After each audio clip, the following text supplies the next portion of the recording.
Hang in there, it is! Smylie Kaufman for 61. Wow. I'm Smylie Kaufman, and this is The Smylie Show. Welcome back to another episode of The Smylie Show. I am Charlie Hulme. He is Smylie Kaufman, and we have we had a guest earlier in the week. Usually when you're listening to this show midweek, Wednesday, Thursday, we're bringing a conversation Smylie's had with someone in golf to you. We're excited to bring you more of that next week. We talked to James Colgan on Monday, getting you updated on the latest on the PGA Tour media and business side, breaking down Brian Rolapp, the incoming CEO of the PGA Tour. But today, Smylie and I have some items to catch up on. We did a brief recap of the Travelers, of Tommy Fleetwood, Keegan Bradley's showdown, and we want to unpack that a little bit more. We obviously have some Ryder Cup implications there. We have Smylie fresh off playing Bethpage Black at a Ralph Lauren event, giving us some insights on the course, who some course fits could be. And then we just have a big ball of Collin Morikawa topics to get into. A whole bunch of them on a number of different fronts. And Smylie, it feels like if you're okay with it, that is the most topical place to begin. Shall we just dive into Collin Morikawa topics one by one? It sure is. When you are listening to this episode, it will be the Thursday round of the Rocket Classic, in which Collin Morikawa is the favorite. And it's been an interesting day for Collin Morikawa. Like, my Twitter was pretty much just him today, Taylor Swift at a bar in Nashville. That was kind of my Twitter thing today. That's a heck of a For You page or Explore page, whatever it is on Twitter. Mm-hmm. They've actually dialed. Fran and I were jealous we were Taylor. not invited to the tight end event that George Kittle and Travis Kelce are involved with, but we are very hopeful that the Tahoe event that the Kelce brothers are playing in, that Taylor Swift makes an appearance and that she sings karaoke. That is our dream. Does Fran want to sing karaoke alongside Taylor? What is Fran's favorite Taylor Swift song? You kind of have to know this. She doesn't sing a ton. Mr. Brightside. Your favorite album? Mr. Brightside. Mr. Brightside? Yeah. I thought it was a Killer song. That's maybe, yeah. Did Taylor cover the Killer song? Man, I'm exposing myself over here. She sang Shake It Off. A song called Mr. Brightside? What are we talking about here? That's Francie's karaoke song. That's what you just asked me. Oh, I was asking what her favorite Taylor Swift song was. Oh, yes, because I thought we're off to a great start here. We promised you Collin Morikawa sound. Now we're talking. I think it's the Killers. Yeah, Killers. It is definitely the Killers. Killers are, by the way, criminally underrated. Great library of music. I don't know. I'll text her. I'll report back here. That's perfect. We'll add that into the show. Here is, I think, the best place to start on Collin Morikawa, because we got to kind of set up today's story. He had some sound. Collin Morikawa has split from his caddy, Joe Greiner. I believe they worked together 5 weeks. This is post his split with his longtime caddy, JJ Jakubak. There was a little bit of, what do you call that? A little carousel, a caddy carousel of sorts, where JJ left Collin's bag, ended up on Michael Thorbjornsen's bag. Michael Thorbjornsen's caddy, Lance Bennett, who also carried for Tiger 1 point, ended up on Max Homa's bag. And Joe Greiner, who was, of course, Max Homa's longtime caddy, was on Collin's bag for 5 weeks. They split. Apparently this was a story that was broken by Adam Schupak of Golf Week prior to Collin Morikawa's round, his Pro-Am round on Wednesday at the Rocket Classic. There was a line in the story, as Adam wrote it, that said, "It's unclear who Morikawa will have take over permanently going forward. Quote, ask me anything you want in my press conference later. I'm with my Pro-Am partners now." So then Collin finishes his Pro-Am round. He's sitting down for media availability. Adam Schupak asks him a question, and we're going to play for you an exchange, and it is subtitled by our good friends at golf.com, of where we have many friends who've been on the show a number of times. So let's take a listen and a watch of this sound of an exchange between Collin Morikawa and Adam Schupak of Golf Week. You know who's going to caddy for you at the British Open? I don't, and I read your article that you wrote. Look, I'm not here to tell people how to do their jobs, but I don't get why you would make me sound bad because you put out my quote that I was playing with Pro-Am partners out front. Those guys are paying a lot of money. They're very important to the community. They're very important to the Rocket Classic. And for you to put out a quote like that, to put me down and saying, hey, wait 2.5 hours. I mean, you called me up on the first tee, you know? So I'm not going to tell you how to do your job. You can write whatever you want. This is America. But don't put me down like that, because it's 2.5 hours, Adam. I thought I was actually giving you credit that you were focused on your pro-am partners. Okay, we can all read it very differently. That's not how I read it. I don't know how, but I'm just telling you, like, I think there's a perspective where people can read it like that. So I'm just going to leave it at that. We knew I was going to have media in 2.5 hours. I'm on the first tee meeting my pro-am partners as they're teeing off. So on the caddy front, I don't. It's a process that I'm going through. Hopefully we'll find out when the time comes, and I will let everyone know. Thank you. All right, Smylie, let's start with how did you, I read you the excerpt. You've seen the excerpt. Did you read it? Did you interpret it closer to Collin or Adam? Well, I went and tried to read the article, but I was looking in the article and I couldn't find this quote, but it was edited. So yes, I eventually did see the initial quote. Which, do you have that initial quote, or do you want me to go ahead and read it? Yeah, well, I just read it. Oh, you just read it. If you were listening to the show that we both record together, this podcast we do call the Smylie Show, where I can read it again if you'd like me to. Please do. Gosh, turn my brain on while you're at it. And I'll start from the top of the story and read up into the end of that quote that Adam used in the story. But it says, the Collin Morikawa Joe Greiner experiment is over. Morikawa, who is scheduled to compete this week at the Rocket Classic, confirmed as much before teeing off in Wednesday's Pro-Am. He has a friend on the bag filling in this week. It's unclear who Morikawa will have take over permanently going forward. Quote, ask me anything you want in my press conference later. I'm with my pro-am partners now. All right. So I'll start from Collin's standpoint. He's absolutely right. That's a time in which is supposed to be spent getting ready for the golf tournament, spending time with the pro-am partners. And we don't mind. Like when I was playing, I didn't mind whether a reporter or somebody with the network that was covering it that week, a journalists, if they came up and just wanted to talk, that's fine. But especially after a firing like that, that's kind of still in this gray area. Of course, it's been confirmed that Joe Greiner's not working that week, but there's a time and a place to ask, and it's definitely not on the first tee of the Pro-Am. That's when you got to catch him on the parking lot, either heading into the golf course, or just the timing of that is really poor. I would say from a player standpoint, I would be totally fine if he asked me heading into the clubhouse, leaving the range, anytime I'm not working. And it would probably be hey, thanks for asking. Let's talk about it at the media or the press center when I'm going to have my media obligation. So I thought Collin, the way he handled it, which he's been a topic of a lot of media scrutiny as far as just his lack of wanting to do a whole lot from a media perspective after whether it's close losses or just times he doesn't want to speak with the media. And it's been criticized, rightfully or wrongfully. I don't have much of an opinion. He can do whatever he wants after a round until the PGA Tour tells him he has to. So I could care less. I know he's been scrutinized for that. So I think that aspect of Collin and his willingness to do media or not do media is being tied in too much to this little snippet of this conversation, where I think some people think he comes across as snippy and however you want to describe it. I personally like the directness of how he handled it. It wasn't necessarily too rude. It seemed pretty fair, because if I would have read the same thing, I would have been probably pretty fired up too. I don't know when he read it. So if he was with his pro-am partners, it sounds like he was reading news articles while he was out there, which I don't know. doing the math on that going back. Yeah, I would probably say that I would very much side with Collin on this. I'm not saying that Schupak was in the wrong in all this.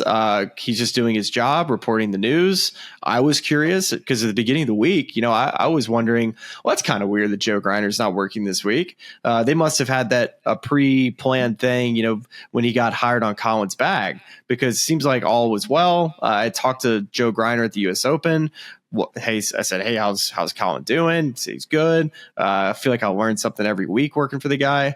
But I also say this when it comes to working for Collin Morikawa, I think that's probably one of the most challenging bags to work for because of the way he plays the game. I think it's very difficult to club him because he hits shots that nobody else hits. When I can describe to you that he can be 180 yards and can just say, you know what, I think I'm just going to hit I'm just going to take a lot off this 5-iron. I'm just going to kind of chip fade one.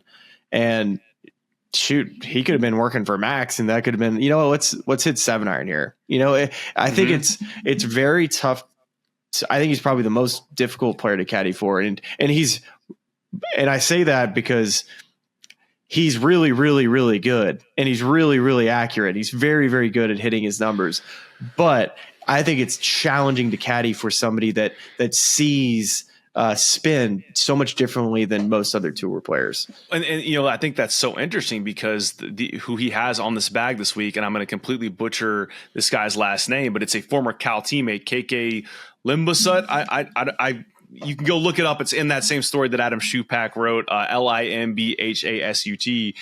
But a guy that, if he's played some level of golf with Collin for an extended period of time, maybe has more familiarity with all the shots that Collin has in his bag and can play. Now, I'm not suggesting that that's going to be the long-term solution on Collin's bag. But let's delve into that a little bit further, because I think that's interesting. You and I kind of talked in the lead up to the show about where Collin is mentally. You see kind of the frustration with the media that's been building over the past few months. The caddy changes he's making now twice in the season. And just feeling like really dating back to the end of last season where if there are no starting strokes at the Tour Championship, as there will be this year in Atlanta, he walks away with the trophy. And so that sort of press for, at what point is my good play going to get rewarded with the win? How do you think it's a two-parter? Maybe we start with the first part, which is like, how do you find a caddy when you're in that mental state that can both cope with where you are in a state of really feeling like you're due to win or you're owed to win, but you also have this very unique set of shots and game that you can't just pick up in a 5-week span as Joe Greiner has attempted to do? Yeah, I think it's a bit of trial and error with caddies to kind of figure out who's going to be the person that meshes the best with his, verbal cues on, it really isn't a very long time you have to say the right information and make sure that you don't screw up the player's mind in the shot that he sees. And sometimes that, a caddy that comes in, they're going to ask more questions when a player maybe doesn't want to have more information to talk about. It's like, hey, I see this. And sometimes the caddy doesn't know what to say because it's such a different way to play the game that you really need somebody that really understands his game, which, hey, maybe this guy that's caddying for him this week could be somebody that ends up caddying for him long term. I mean, Collin needs somebody that can just help him kind of get through this little rough patch. And this is a perfect person to have, somebody that he's close with, knows his game.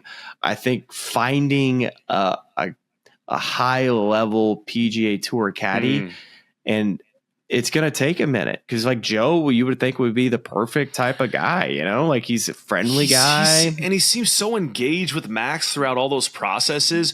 Are there names of caddies that are recognizable to the public that where you could reference, say, this is the type of guy who either thinks through it at a highly analytical level, or that you could reference where it's like, this is the type of guy that Collin needs, whether or not he already has a bag? Well, he needs a no BS guy. Collin's not somebody that sure, he'll have a laugh out there, but for the most part, it's business as usual with Collin.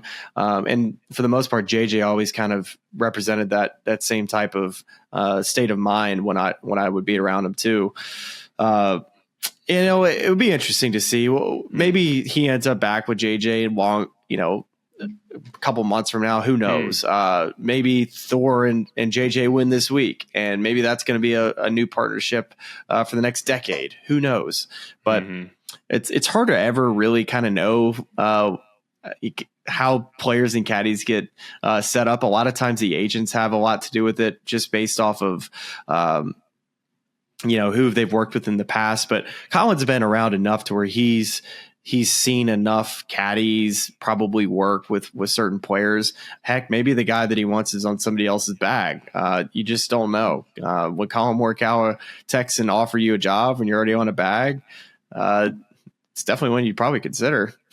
Yeah. I mean, I think going back to the quote things, you're going to have a lot of people that are going to call Morikawa soft this week. They're going to call him petty, vindictive. They're going to question why he's going after a reporter. Once again, I find myself kind of agreeing with Collin Morikawa, in the same sort of vein as what happened after Bay Hill. And I'd even stretch this and connect it to what happened with Rory with the failed driver test at Quail Hollow.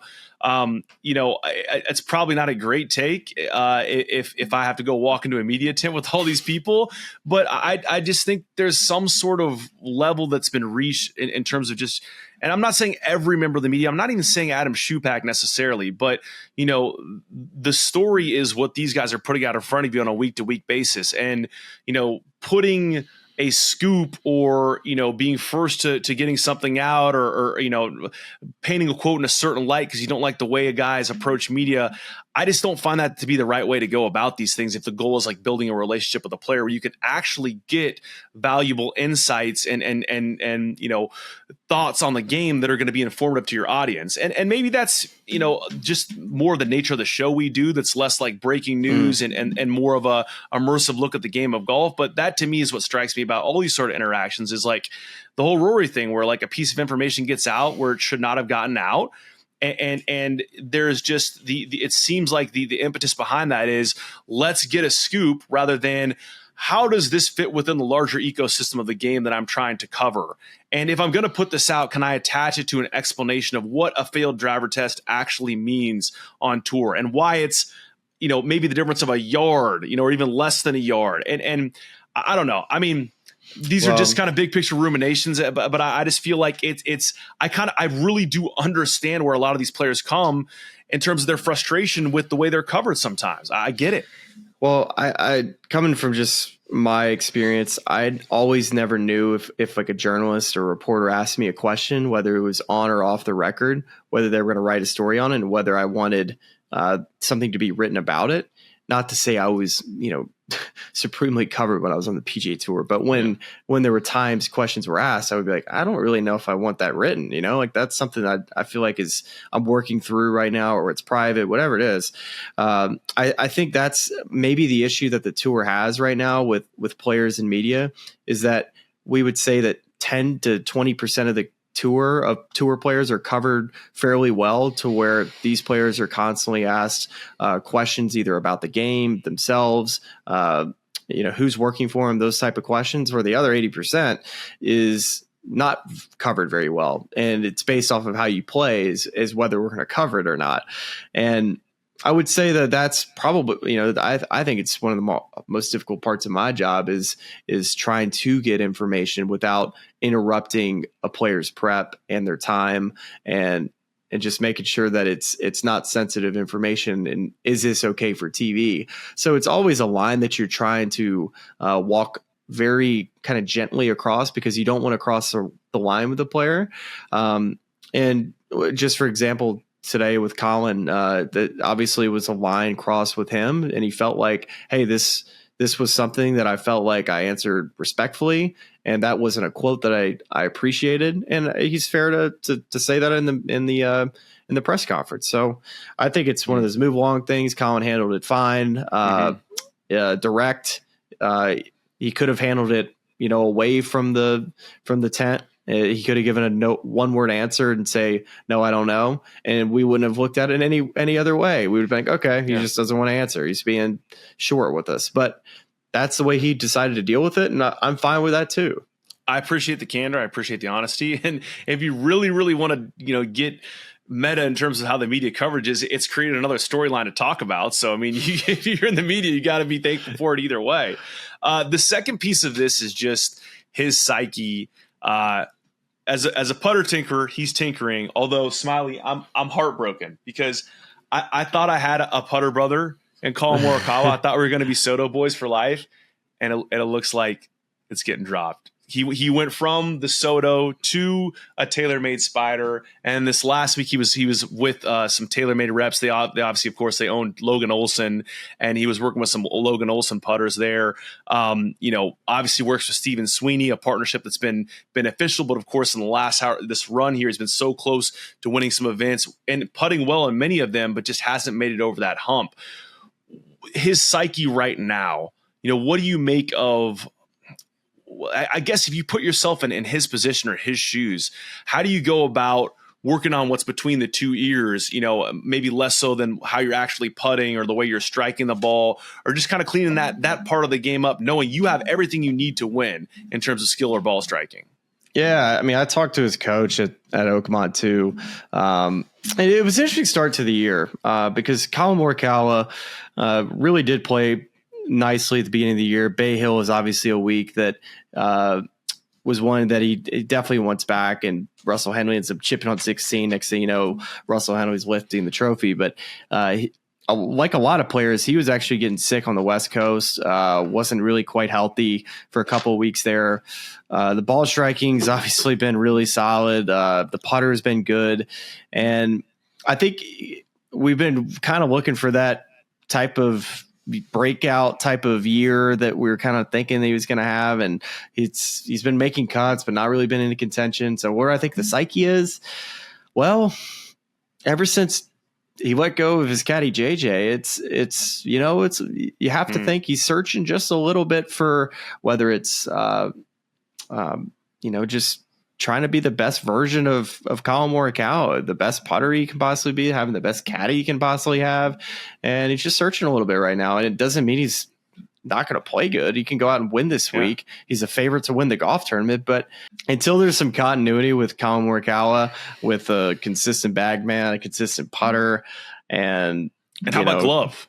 I mean, that's the other part. And a glove, yeah, that's right. I mean, and that indicates, and I get why he'd be searching right now, because it's got to feel like it's kind of stacking up against you. But you have the media piece, you have the caddy piece, you have the putter piece, you have the whether or not you're wearing a glove when you're hitting irons piece. I mean, all of it kind of chalks up to me to a guy who's really just trying to find something that feels like a constant so he can go out and win a golf tournament. Well, a couple of years ago, he was kind of fighting his game a little bit and still almost won this golf tournament.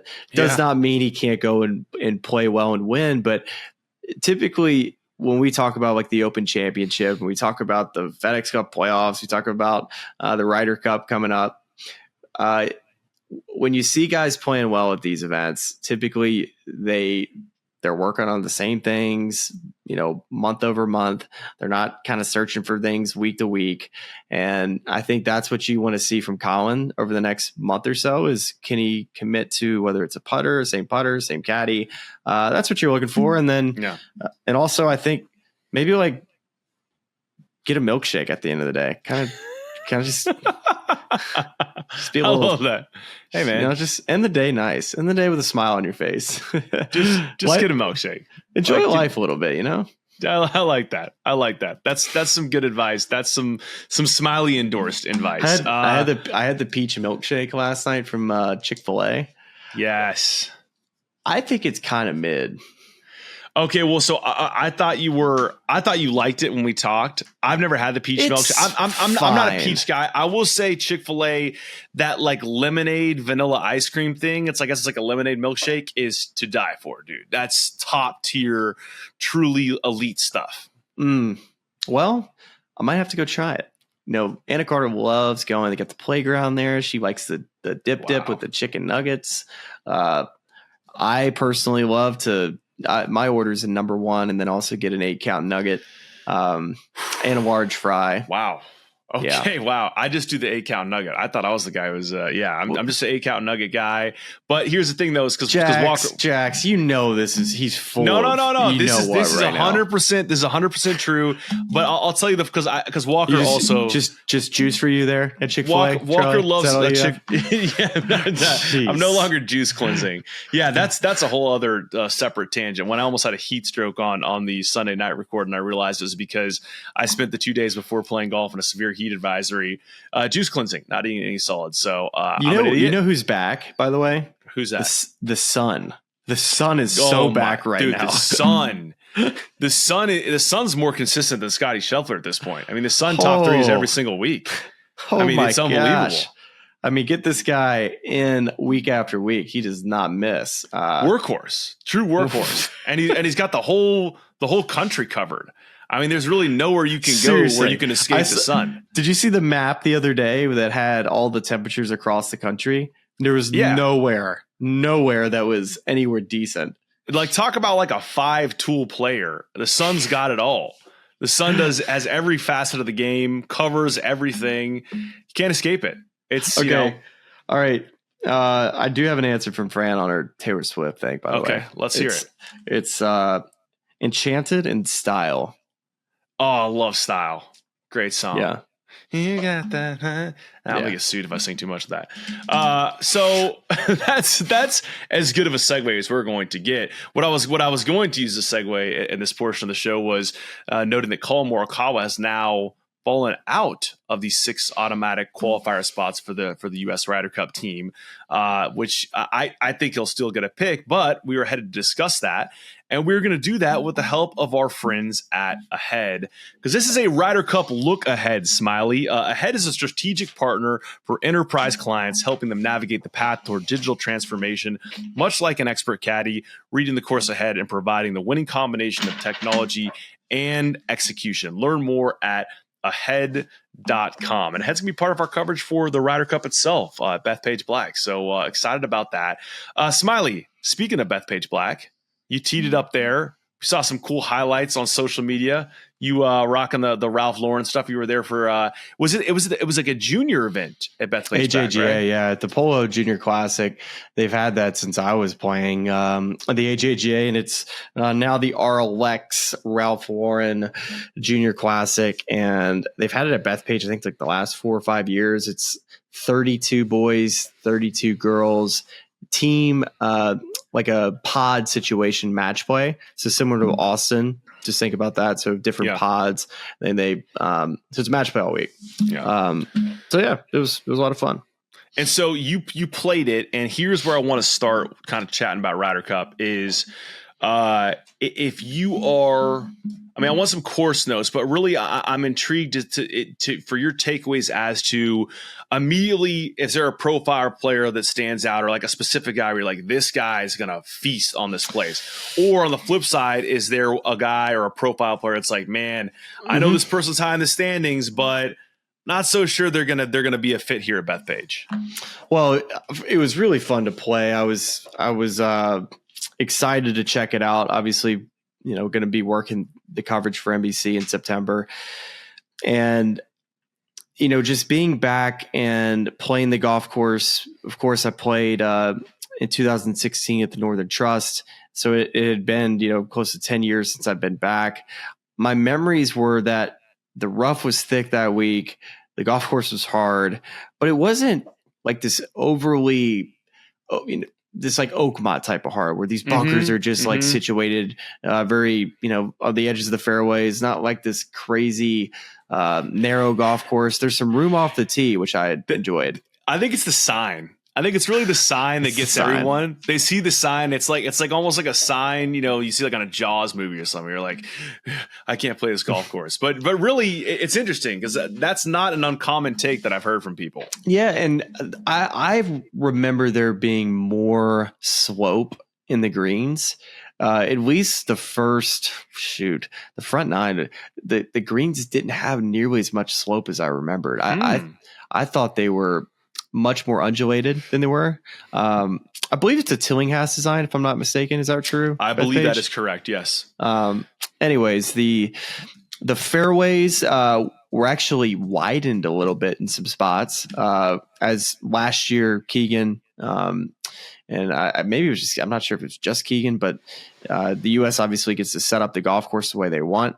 And based on what I could tell and talking with some caddies that were there, is that they're definitely going for a little bit of a wider fairway, rough that's not nearly as long as it typically is, enough to where it's a penalty, but not going to like cause you to not get to the green type of penalty. So they want scoring, which is how, they set it up at Hazeltine. Was it probably the best example that I can give you is a kind of a Bombers type of paradise for the most part, a lot of birdies. So that was my impression, is that I think a player that has length off the tee is going to be a huge asset to either of these teams.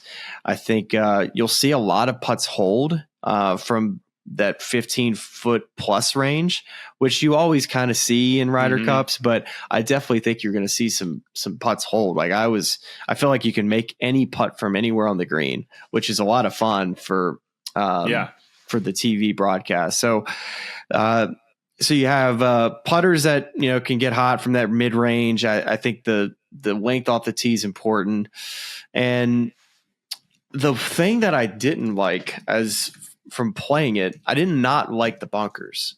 The bunkers, the sand in the bunkers it was like very, very heavy sand, and it doesn't appear that way when you look at it, but I found it to be very challenging to play out of. It's not a type of sand that you would be able to spin a whole lot. And this, you're not picking a player based off of their bunker game on how they play in heavy sand. I'm just letting you know that I struggled out of it a ton.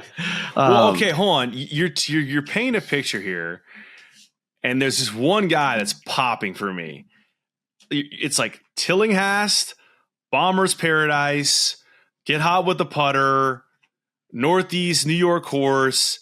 Like, I know a guy that fits that profile pretty well, that won a pretty big tournament at Wingfoot. Like, this is this like perfect for Bryson? It's perfect for Bryson. Wow. So Bryson's got to be on the team, right? Well, he's going to qualify. Well, but I think he's been sliding in the most recent. Yeah, he's down to fifth. He's down to fifth, and it's still, this is the perfect golf course for Bryson. Wow. Okay. Yes. Huge. So, like, play him in every match. Play all 5 sessions with Bryson. Yes.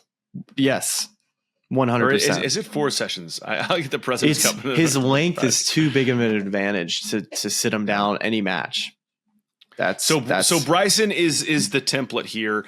Is there a guy in the mix on the American side, or really either side, where you're like, this guy may be going to be a tough go for him here?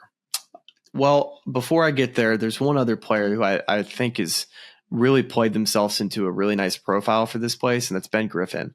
I think Ben Griffin really currently eighth. I think his game really is suited for this place, just with his length that he has off the tee, and his ability to make a ton of birdies. So I really like him here. Doesn't really fit the pro? I mean, anybody that's kind of. I mean, all these guys are good. Yeah. Well, I don't want to make you call someone out. I mean, I don't think any of these players. I think anybody can play good here. I really do feel that way. Anybody can make birdie on any hole.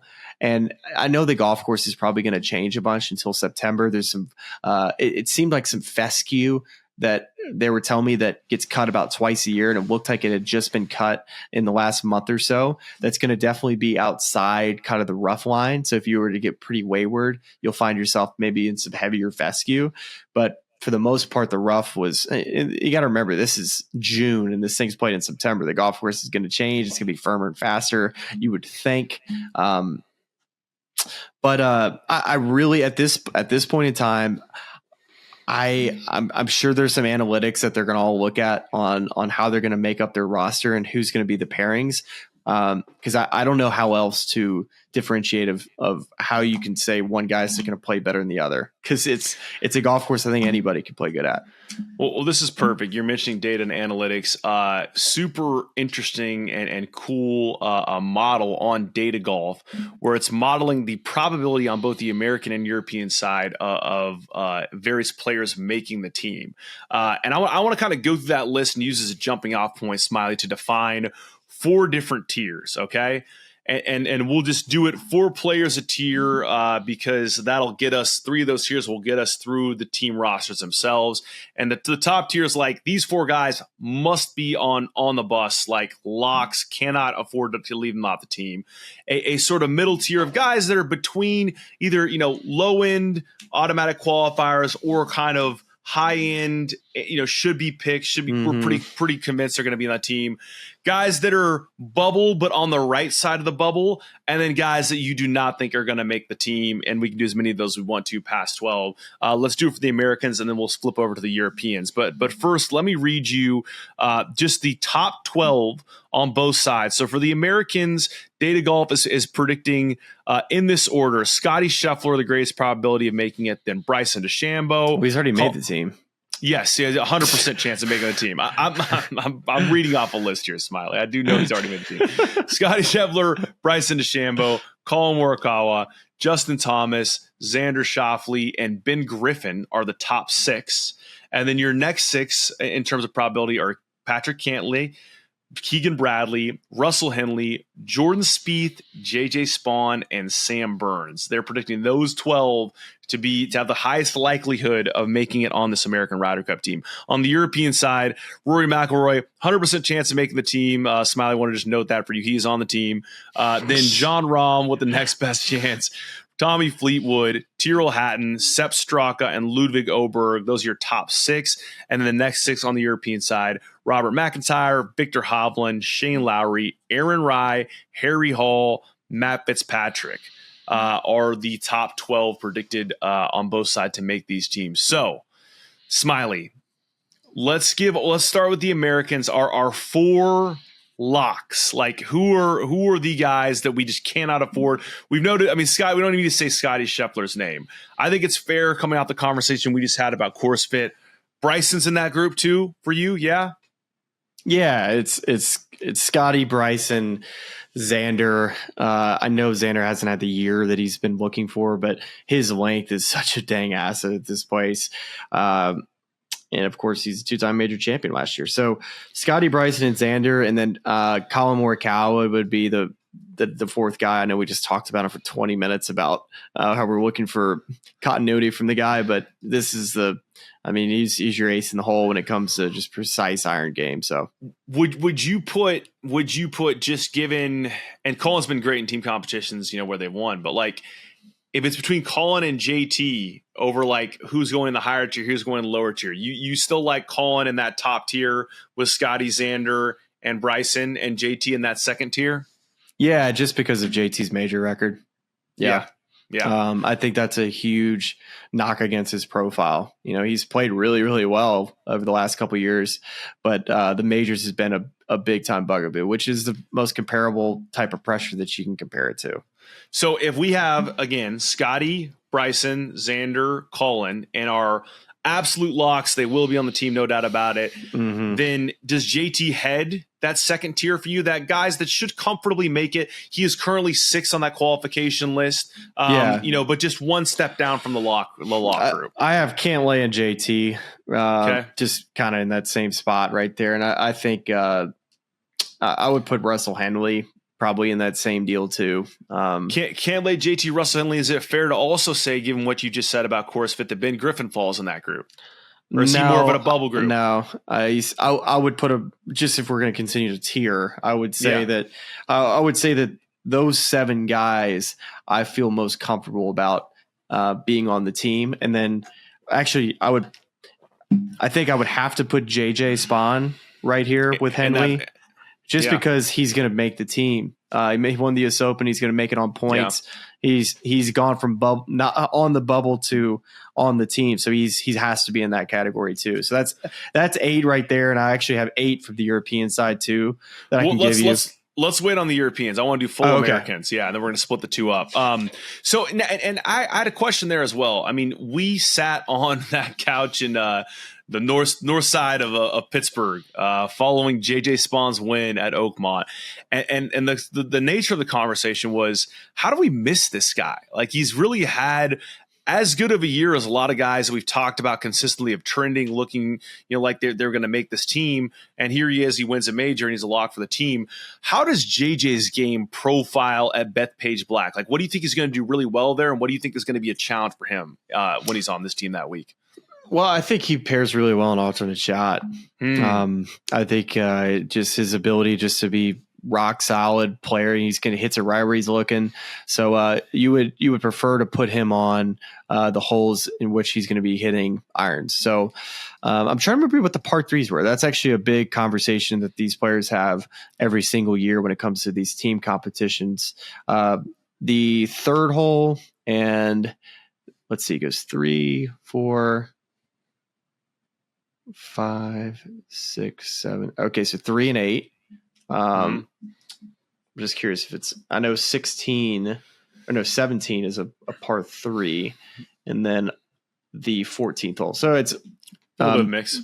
Yeah, it's 2 evens, 2 odds. So there's no advantage or disadvantage there. So yeah, he's just solid, man. I think Henley and JJ both will pair up with, like, it wouldn't surprise me to see, like, I know Scotty and Bryson play together at Whistling Straits. It'd be kind of sick if they played together, but I would probably, you have to imagine that Scotty and probably Russell will play again together. And then that's where I was going to go next, is like to start to kind of make some pairings where Scotty and Russell seem to make sense. Of course, Cantlay will make the team in large part due to his partnership with Xander Schauffele, given that he hasn't been in soaring form of late. And then you got a lot of different options in there with some of the names you've listed, between Morikawa, JT, Bryson DeChambeau. But you have that group of 8 there, JJ Spawn as well in that group. So who are your last 4 in on this team? Well, the next category I have is it's its own category, and it's only one player in it. It's Keegan Bradley, because I would put Keegan in the same bucket of Cantlay, JT, Henley, and JJ. Like, Keegan's on the team. Like, he's played good enough to be on this team. All the data says that he's easily a top 6 or 7 American player right now. So he's his own category. And if he wants to be on the team, great. That's a win for everybody if he gets to play. So that would be, one of the players. And if you had to guess, and I'm not saying, I'm not asking you to betray any confidential conversations, but how do you think this goes as we get closer if he's not qualified, but you have a list of people, including some of your buddies who are going to be on this team, who are like, dude, Keegan, we want you to play on this team. Like, just in between conversations we've had recently with guys on the show, I'm thinking of like a Kisner or a Justin Thomas, who, like, if I'm those guys and I'm on this team, what angles am I working to convince Keegan that he needs to pick himself to play on this team because it gives us the best chance to win the Ryder Cup? Yeah, it's tough. It's a tough decision. It's one that I don't envy for him. He's going to have to call somebody that's not going to make the team and say, "Hey, man, you're not on the team," and they're going to find out that he's on the team. And there's nothing that any of the players that can say about it, because he's he's the captain. He gets to decide who's on the team. And so he has said that unless he makes the top 6, he won't play. I know these things have changed now. But when I look at this next pool of players, I can't imagine that any of these players were happy that JJ won the US Open. Yeah, because that's for sure. Because it's a group of players that's really hard to sort through who's going to make the team. I have this group as Ben Griffin definitely leads this group with Maverick McNeely as 2 players who I feel like will end up on this team. But then you have a Sam Burns, who's been a part of a lot of these teams lately and has been playing very good golf. And honestly, that would be my projection of what the team would be today. I think it would be Scotty, Bryson, Xander, Morikawa, Cantlay, JT, Henley, JJ, Keegan, Maverick, Ben Griffin, and Sam Burns. That's interesting. So your last 3 in after Keegan are actually, Ben Griffin, Maverick McNeely, Sam Burns. I would actually it's so hard to say, because Harris English, I would probably like I think the pool you're picking out of is like I think if Keegan is really if Keegan's his own category at 9, I almost put Ben Griffin then in his own category at 10. Like I think Ben Griffin is a slight cut above the rest of these guys that are in this like will he or won't he pool right now, given what he's done this entire season. But there's a pool of guys that it's Maverick McNeely, it's Andrew Novak, it's Sam Burns, it's Jordan Spieth, it's Harris English. I mean, and that's not even throwing in guys who have had, you know, a little bit of a take a look at me year, like a Daniel Berger, even guys like Davis Thompson who played well last year. And then you go far enough out and you have, like what are the odds that a Luke Clanton gets a flyer pick? I mean, he's got to win multiple times. Yeah. He would have to win multiple times. Anybody that's not in this list of guys, like I think the list of like the ones past this, like I think guys that need another win category, I would say that if Jordan wins, that would go a long way. Yep. Like Jordan, I feel like Jordan has to win before the end to make this team. The data says that Data Golf, this whole thing that you sent me, is that he has a 51% chance of making this team. That's pretty wild. I know he's had a good year, but still, he has a higher probability to make this team via Data Golf than the U.S. Open champion JJ Spawn, and that's pretty stunning, is it not? Well, JJ will make the team on points, right? So, yeah, you're right. Well, though, but I guess what they're factoring that into this model. You know, statistically, I think they feel like he should be safe enough on points, but I think that they're factoring in the potential. I mean, shoot, you imagine if Jordan Spieth goes out and wins the Open Championship. Yeah. I mean, it's a lot of things could happen, and I think we've talked a little bit about that on the show of just, you know, if another American who's outside wins the Open, it's going to be total chaos on the back half of that roster. But definitely, it's certainly interesting. It is certainly interesting. I do feel like Novak probably needs to win. I do. It feels like he may need to, whether it's, I don't know if it's a playoff event. I feel like this group of, I think Maverick, Ben Griffin. I was probably maybe put Ben just above, but Maverick, Ben Griffin, Harris English, Sam Burns, Jordan Spieth, Andrew Novak, all of those guys can't go through a tough spell. Like they have to play consistent all the way through the finish line and just need to prove that they're in form. I don't think any of these guys can afford a tough patch of golf. And that's not even including a player who's been on a lot of these teams. So I didn't even mention is Brian Harmon. Yeah.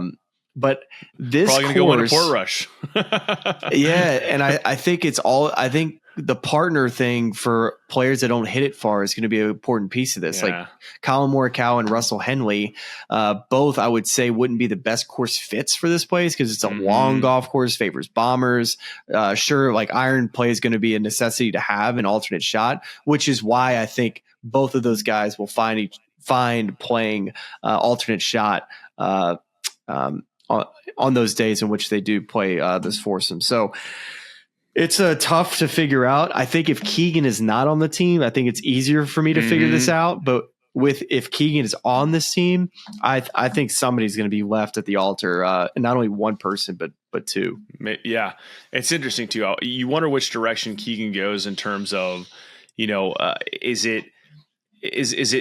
part of what's behind the decision to not take himself unless he qualifies, remembering how he felt when he got that call and he wasn't picked, you know, and just, you know, the human element of wanting to give it to a guy and not leave them home feeling, I don't know. Maybe that's reading into it a little bit too much, but it's man, a lot of tough decisions to make. The only other player too that I would probably, I would say that the two players that I probably have I would say actually one player, I would say Cantlay. I had him probably too high up in this category, but I just think that he's been so good on this format and he has a partner. And I think his experience is vital for this team. So I think there's an argument to be made that you can throw him in the category with all of those other guys that say that Cantlay can't afford to play poorly over the next couple months. He needs to play solid, and the points list actually says it too. He's 14th in the points, so he's not even in on points. So he's a player that I probably maybe had too high up in that category, but I just don't think I don't see a world in which he doesn't make the team. But we'll see. I just had a vision come to me of Ben Griffin hoisting the Tour Championship trophy. I just feel like he's going to win the FedEx Cup. He'll be there. Okay, so we are going to now talk about Team Europe, and we're going to do it very, very tastefully here. This is a nice, very topical segue with the help of our friends from Shipsticks. Shipsticks get you from your front door to four easier than ever. They'll pick up your golf clubs from your home or office and deliver them on time, guaranteed to your golf destination anywhere in and outside the United States. Like if you're going over to where Team Europe plays, if you're going over to play some golf and watch the Open Championship in the coming weeks, Shipsticks is the way to get those clubs over there, especially because some of the horror stories I've heard about the airports there, just bags and bags just lost there till the end of time, unless you have an air tag on it. So no more airport headaches, no more lugging heavy bags, just easy, stress-free travel for golfers like you. The supporting benefits include white glove service, complimentary insurance, real-time tracking, door-to-door service, international shipping, and it's for any occasion. Shipsticks is perfect for buddies trips, business trips, even family vacations where managing kids, strollers, and extra luggage can ruin your vacation before it's even begun. Enjoy 20% off your next shipment by using the promo code Smylie. Smylie, let's do the European team. Who are the locks? They're going no matter what guys on this team? It goes 8 deep. It does. You have 8 locks on this team. 8 locks. Okay, who are your locks? They're going to be on the team. Okay. It's John Rahm, Rory McIlroy, Tyrrell Hatton, Sepp Straka, Ludwig Oberg, Victor Hovland, Tommy Fleetwood, and Shane Lowry. Those 8 guys are going to be on the team. 1, 2, 3, 4, 5, 6, 7, 8. That's interesting because the one of that list that you did not list that is higher than both Shane Lowry and Victor Hovland in terms of probability of making the team is Robert McIntyre. Yeah, and he would be 9. He would be 9. Yeah. I mean, I think Bobby Mack has done enough, especially seeing the way he played at the U.S. Open at a challenging Northeast course. That guy to me would be, I guess, given the way Shane played early in the year, I think I would extend that. I agree with you entirely on 8 of those guys being locks, and I really would extend it to 9 locks and include Bobby Mack in that. And then Justin Rose will be on the team.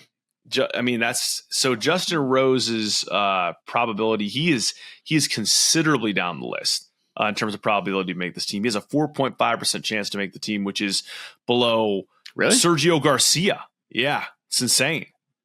What?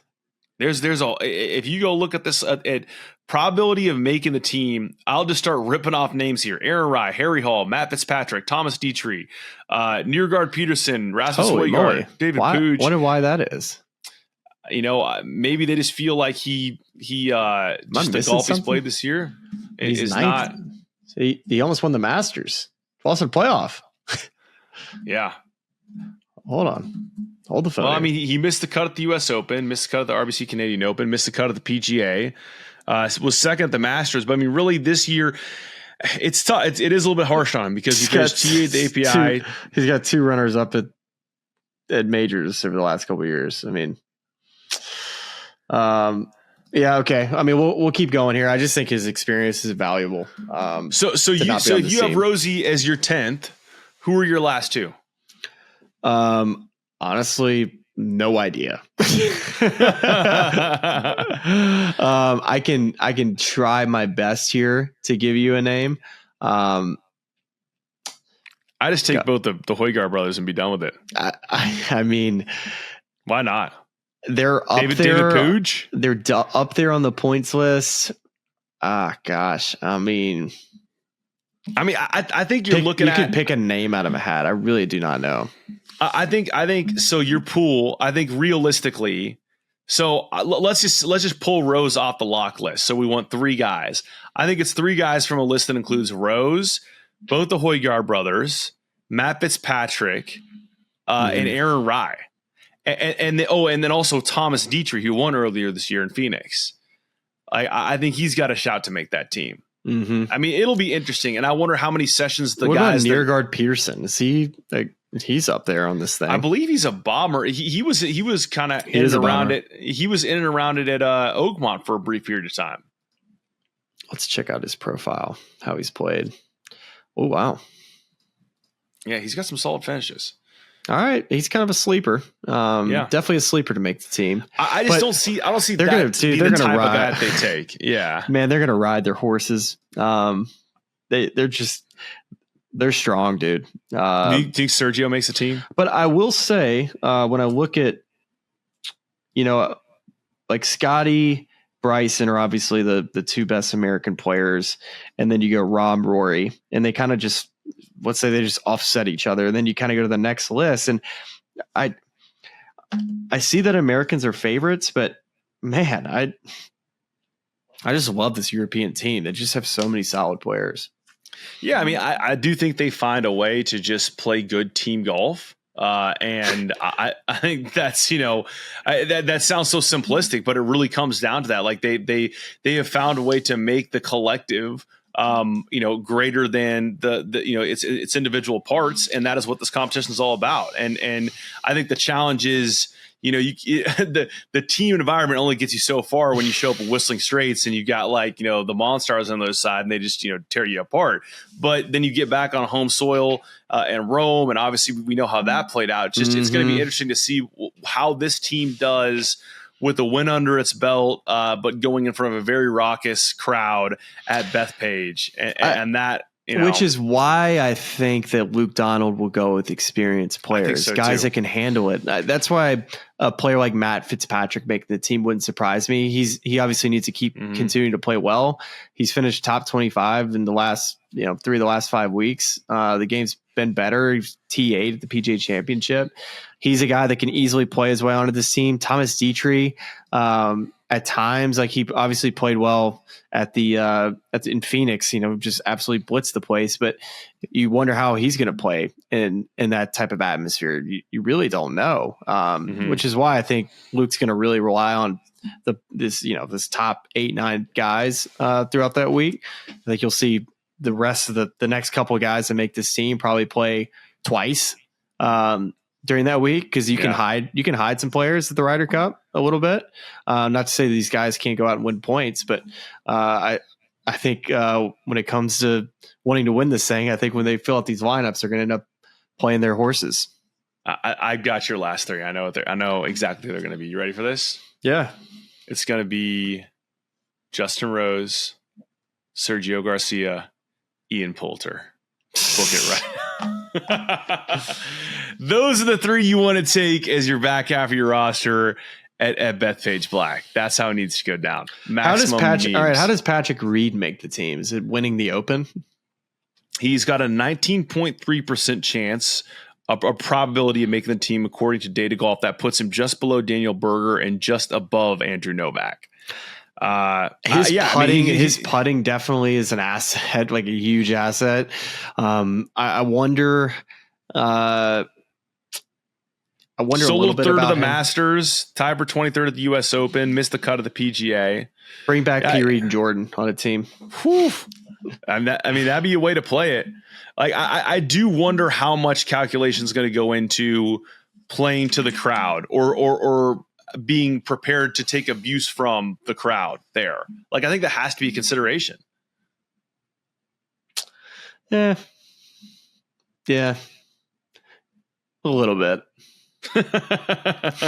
Top tier stuff from Smylie.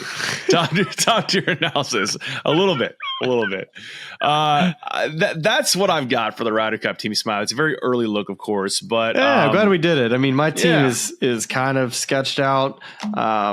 I think the biggest wild cards on both sides to me, when I look at it, like who's going to end up on these teams, I think Matthew Fitzpatrick would probably be it on the European side.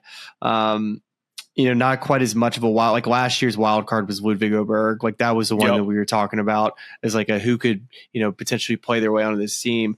Americans have so many different possibilities, but the biggest storyline I think is probably Jordan. He's the one that I think is, had success at Bethpage. He finished third at the PGA Championship. back in 2019, I believe is when they had it at Bethpage. So he's played well there. His driving, he drives the absolute crap out of the golf ball. Hits it long. He's a plus driver when it comes to distance. But again, I think Jordan will have to do a lot coming down the stretch. I think he can't just rely on a pick, and he knows that. He's got to go out and play good golf. And but I think that's the big storyline, is to see if Jordan can play his way onto this team. Because right now, besides Keegan, that's the other one. It's like if Keegan decides to play, who's that knocking out? Because you got a group of Maverick McNeely, Ben Griffin, Harris English, Andrew Novak, Patrick Cantlay, all those guys are, would be potentially good assets to the team. Throwing Andrew Novak too, who actually I did mention. Never mind. Yeah, Berger too. Yeah, Berger. I mean, there are a lot of guys that are in and around it, and this is obviously an early look. But listen, we got another major coming up, and then stretch run, FedEx Cup playoffs. So it's certainly going to change between now and when the cutoffs are for these teams, and I hope it does, because it gives us lots of fun stuff to talk about. So there you have it, the early look at the Ryder Cup team. That's all we have for today, Smylie. We've got a little recap from the Rocket Classic coming your way on Monday, plus a little. Are you ready to tease the chat we're having coming up on Monday? We've got Scott Fawcett from Decade Golf, who I find it to be quite interesting. He's a participant in the comments of many of our posts, which we enjoy. Go follow us at the Smylie Show on all socials. And he is a guy who thinks about the strategy behind the game. So I'm very interested in kind of taking a peek, a listen, and a watch to that conversation you're going to have with Scott, Smylie. Yeah, I'm excited.